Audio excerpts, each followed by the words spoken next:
Last time on Sacksonville Abbey, these young band of ruffians were led to the knackers by the tired old steeds in Indianapolis town. Chef Ramsay served up a glorious bag of manure for himself to consume. A man whom he called a substandard quarterback raised his defenses for several key plays. This is what we call karma, children. A display of abysmal play topped off by Lord Bortles handing his deadly coughing fit to one of their young wide receivers. The Jaguars' once promising season now hanging in a precarious balance between ledge and chasm. I'm Richard Shittenborough, and this is Sacksonville Abbey. Funding for Sacksonville Abbey is provided by the Church of Carson Wentz of Latter-Down Receivers, the Meadowlands Butt Fumble Society, Antonio Brown Street Racing and Premium Throwing Furniture, and by Aaron Rodgers Rectal Extraction Associates. Further funding for Sacksonville Abbey was provided by the Corporation for Public Shitposting and by monthly financial support from sports ball viewers like you. Thank you, you weirdos. This week, on Days of Our Steelers, a message arrives from the prodigal son. Nothing. The decision regarding LeVeon Bell's immediate future was awaited with a combination of dread and a desire to get it over with. Bell played his final card by moving back to the Steel City and competing in a spirited game of pickup basketball. Despite these moves hinting towards a return, Tuesday's deadline came and went without the running back arriving to the team's headquarters. LeVeon Bell will not be a Steeler this season. Captain Fatfuck attempted to contact him before the deadline passed. The only response was in silence. What was once thought of as a temporary standoff has now turned into a total loss. LeVeon has not only angered the Steelers' faithful, but those that pissed away a top draft pick on him in fantasy leagues. He has gambled on having a bad team throw a shitload of money at him in free agency. Whether it succeeds or not is to be determined. At this point, good fucking riddance. The players themselves almost feel a sigh of relief at this conclusion.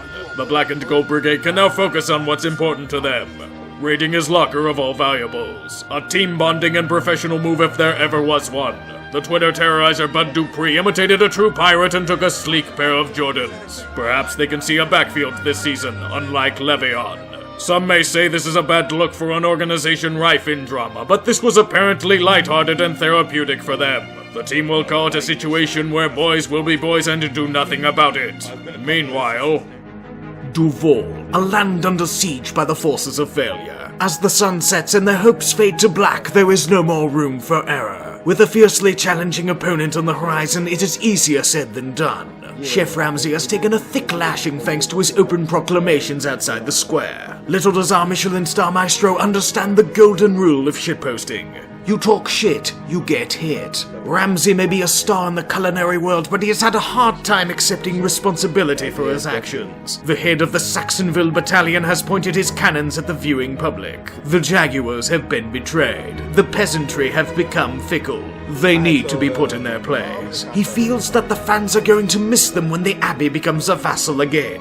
A most surefire way to bring the world to your side. The leaders of Jacksonville ponder the next course of action. Perhaps it involves a transfer of Chef Ramsay to a new estate, giving up their best defensive playmaker for reasons of a non-existent culture. These are men of nobility. The rules of the house must be maintained. In this next affair, the Black and Gold Brigade takes on a new thorn. Jacksonville. The humiliation suffered at their hands last season is not forgotten. Despite being their kryptonite, the Jaguars are deep in their own turmoil, losing their last 5 in brutal fashion. As the boys anticipate a team they had bested and soon imitated, the importance for victory is greater than ever. One more loss may all but take them out of the playoff hunt completely. The beginnings of this game lead to a familiar script, the Steelers being completely unprepared for their opponent. Would you call this playing down to their competition? I mean, Fournette is back to full strength. The Lords of Duval start out with a promising run of form, but there is a massive hitch to their plans. The offensive push is sluggish. Lord Bortles is once again imitating a professional quarterback. Despite a return of brilliance by Leonard, the 4 of nets, what should be touchdowns are only field goals. Regardless of their sheer domination on the ledger, they only boast a 9-point advantage to show for it. There is literally no other way to describe this game than sheer ugliness. Captain Fatfuck looked completely out of sync, the running game stuffed at every turn, and the defense showing holes, being unable to stop Leonard Fournette. The Steelers need to get their act together, and quickly. The lingering fear of losing keeps in the mind of Sacksonville's faithful.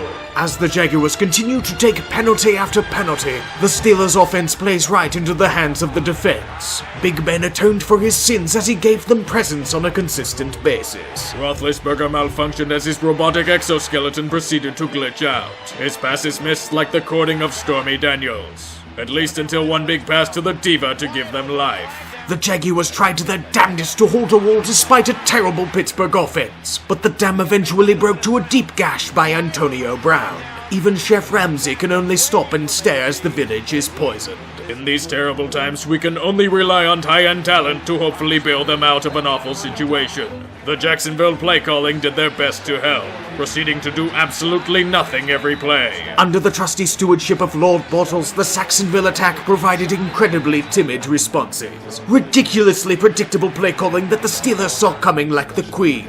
God save her if she had to witness this abomination. The Jaguars did everything in their power to hand the Steelers an undeserved victory. The heads of Duval became complacent as they chose to let their vaunted defense try and stop the oncoming attackers over and over again. It was only a matter of time before they would manage to break through. It is only a 10-point advantage, easily surmountable. As the defense did their part by sitting around and letting Jacksonville stumble over themselves, Captain Fatfuck was reprogrammed and given a healthy dosage of painkillers. Those drugs are like spinach to Popeye. It grants him superpowers. It's almost as if the Jaguars are being run by Douglas Haig, doing the same thing expecting a different result every time. Perhaps they should have learned from Einstein. Unsurprisingly, the Steelers were able to break through their so-called impenetrable lines. The populace grows wrought with concern.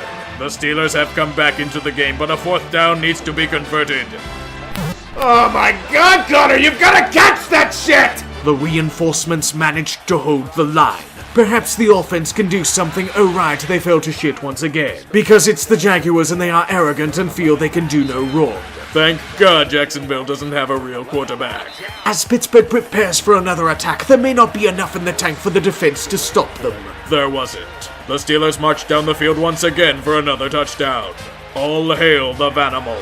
Throughout the land, the serfdom is being sacrificed as cannon fodder to prevent their seemingly inevitable defeat. The Jaguars have to do something. The offense needs to do its job. What the fuck are you doing, Jacksonville? You've been running the same plays all quarter. Lord Bortles and the offense were proven incompetent again.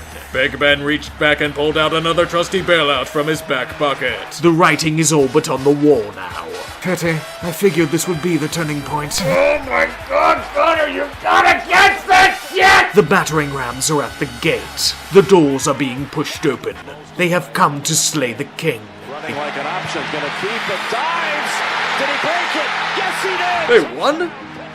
What? The collapse is complete. How the fuck did they win? The Jags should have beaten our asses handily. The Lords of Duval have turned out to be frauds. I have never seen a team as incompetent as Jacksonville was. Their stronghold conquered by a team they had dominated all day. 4 straight 3-and-outs, over 100 yards in penalties? It's not even an effort thing, the Steelers barely had to fucking try. Complete and utter humiliation.